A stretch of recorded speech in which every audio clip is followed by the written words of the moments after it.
was a windy day on the island of Sodor.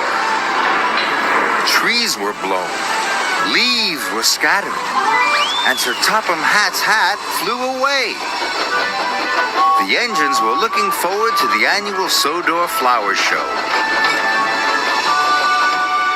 At Tidmouth Sheds, Sir Topham Hatt had news of an important special delivery. It must get to Maithwaite Station before the world-famous opera singer Alicia Botti arrives, he boomed. Alicia Botti was coming to open the flower show. The engines were very excited. They all wanted to collect the special delivery, but Sir Topham Hatt gave the job to Percy. Percy was delighted. But after Sir Topham Hatt left, Gordon and James were sniffy. It can't be that special, boasted Gordon, or Sir Topham Hatt would have sent me. Or me, added James. A red engine would be just the thing. Percy wondered what the special delivery could be. He steamed out of Tidmouth as fast as he could.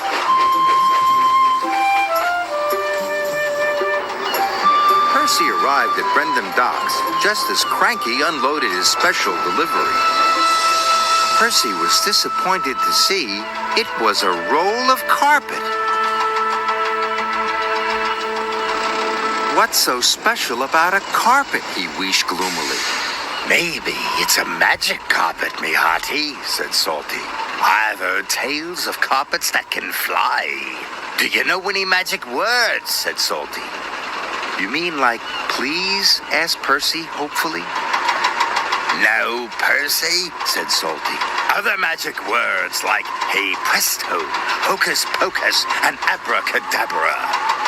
Cranky had lowered the carpet onto Percy's flatbed.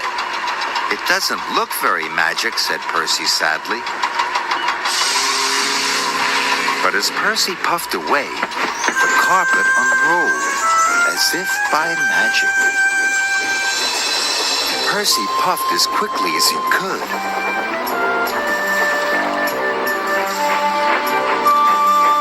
He had to stop at a junction. Gordon was waiting there. When Gordon saw what Percy's special delivery was, he sniffed louder than ever. A carpet? No wonder Sir Topham Hatt gave the job to a small engine.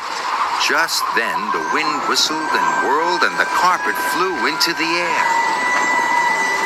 Look, Percy cried. It is a magic carpet. It can fly. That's not magic, snorted Gordon. That's just the wind. Murdoch passed by pulling a long train. And the carpet suddenly dropped onto one of his freight cars. It is a magic carpet, wailed Percy. And it's going without me. Percy chased after Murdoch. Wait for me, he cried. Please, wait! But Murdoch didn't hear Percy. Murdoch passed through Marin Station. James was taking on passengers. Help! cried Percy. Murdoch has got my magic carpet! There's no such thing as a magic carpet, huffed James. Just then, the carpet lifted off Murdoch's freight car and glided onto Toby's roof. See? cried Percy.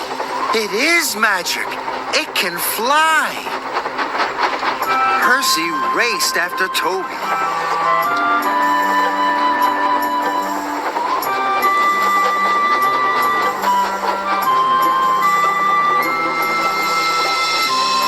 Until finally, Toby pulled into Kelsthorpe Station.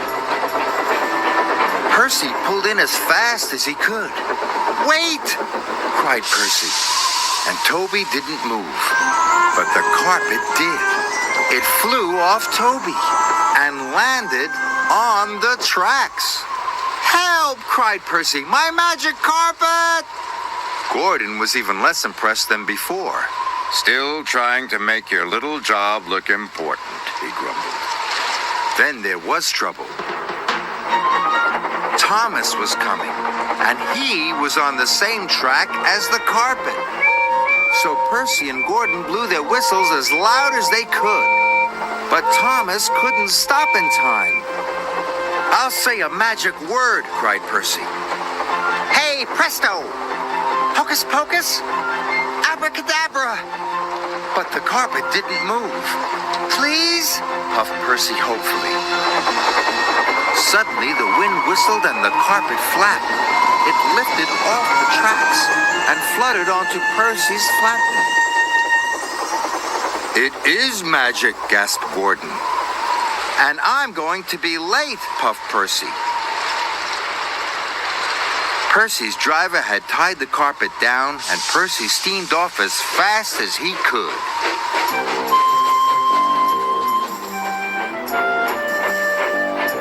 Percy puffed into Maithwaite Station. Sir Topham Hatt was waiting for him. Percy told him about the magic carpet. "It tried to get away," he gasped, "and caused confusion and delay." Sir Topham Hatt laughed.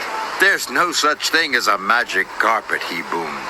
"But you, Percy, are on time and a really useful engine." Percy felt very proud. Soon, the carpet was unloaded and put into place.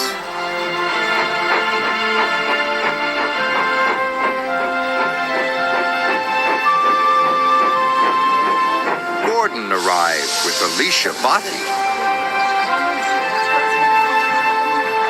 And the flower show was an enormous success.